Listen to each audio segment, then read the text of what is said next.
नंद के आनंद भयो जय कन्हैया लाल की, हाथी घोड़ा पाल की जय कन्हैया लाल की, जय हो बांके बिहारी लाल की। आप सभी भक्तजनों को श्री कृष्ण जन्माष्टमी की ढेर सारी शुभकामनाएं।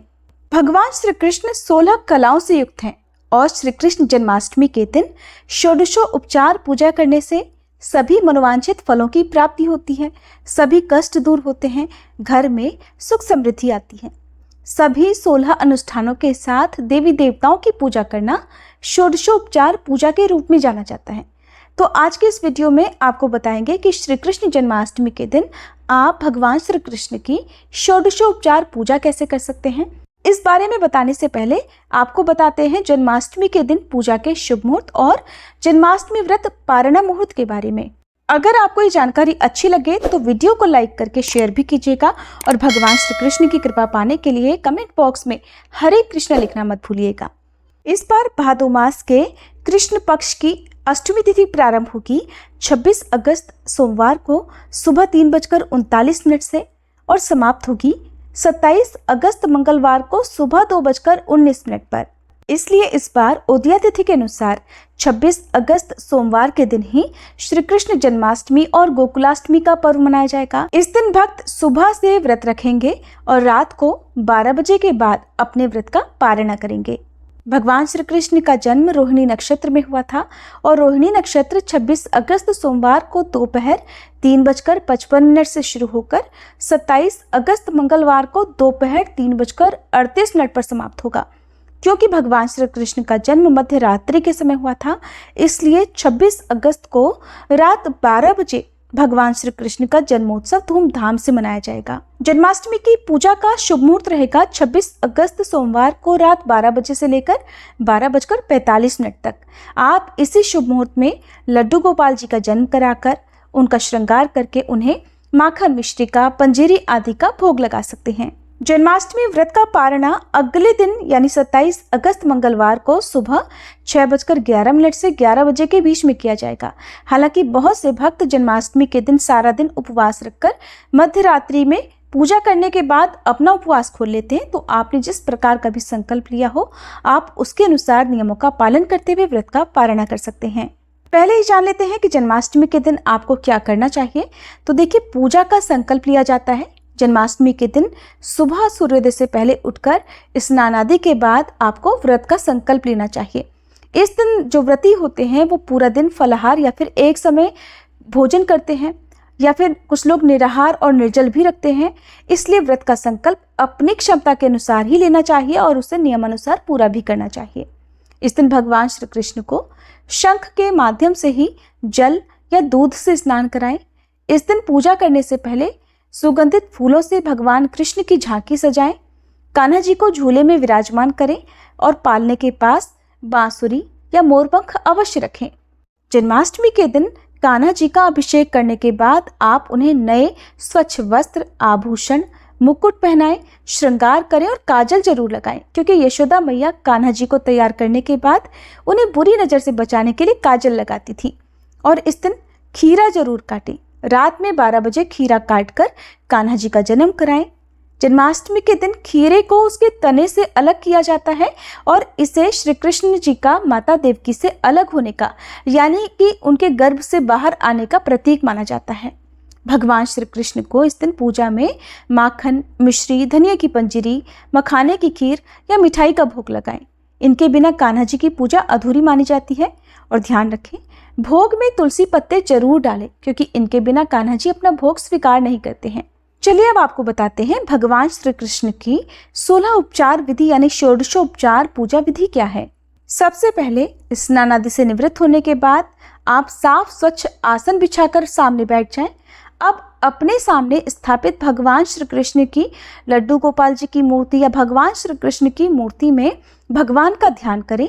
इस प्रकार कहें, मृदु हास्य करने वाले, तेज से चमकने वाले, हमेशा लोगों का चित्त आकर्षित करने वाले, अत्यंत मधुर बांसुरी बजाने वाले बाल कृष्ण का मैं मन से स्मरण करती हूँ।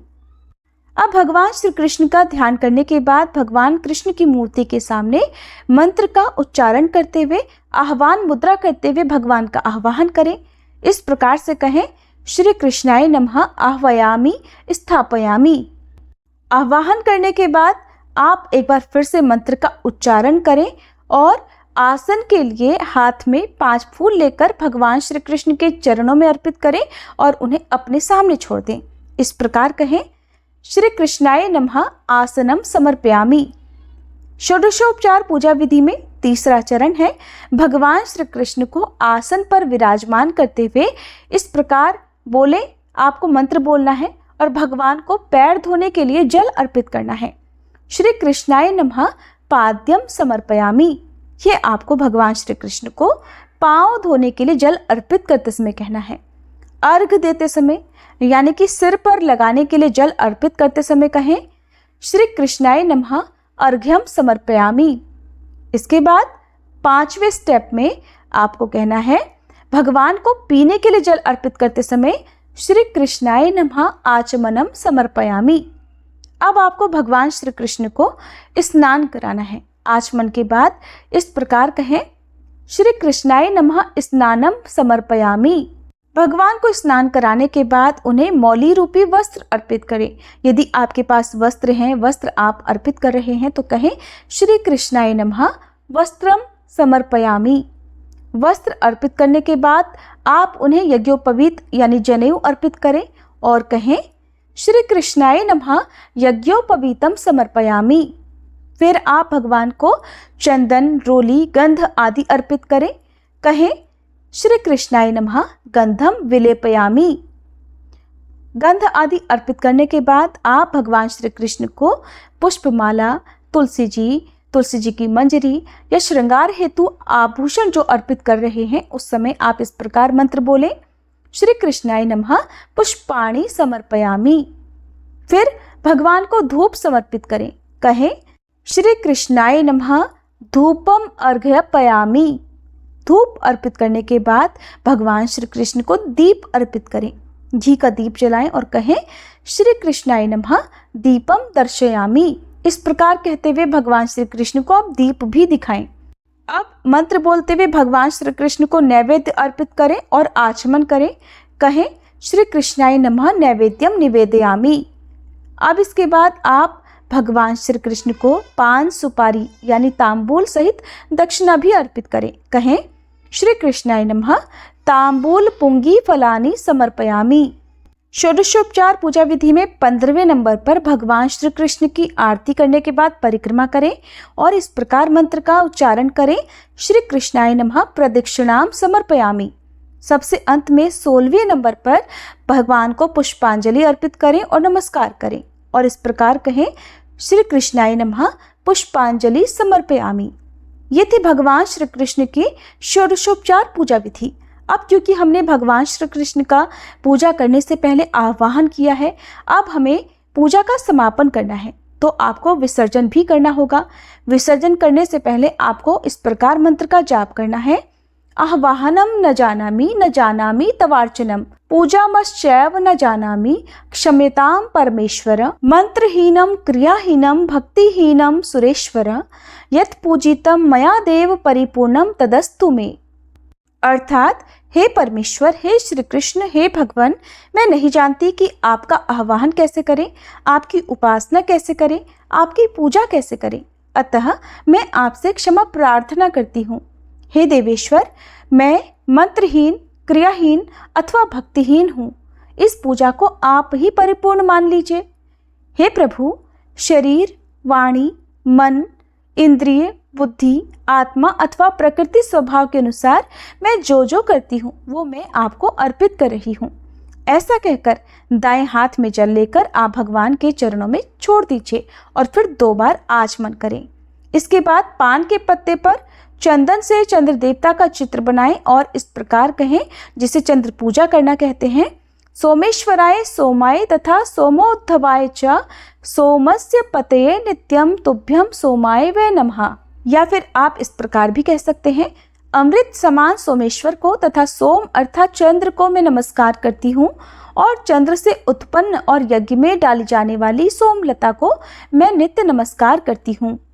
ओम सह चंद्रमसे नमः इस मंत्र का जाप भी आप इस समय कर सकते हैं।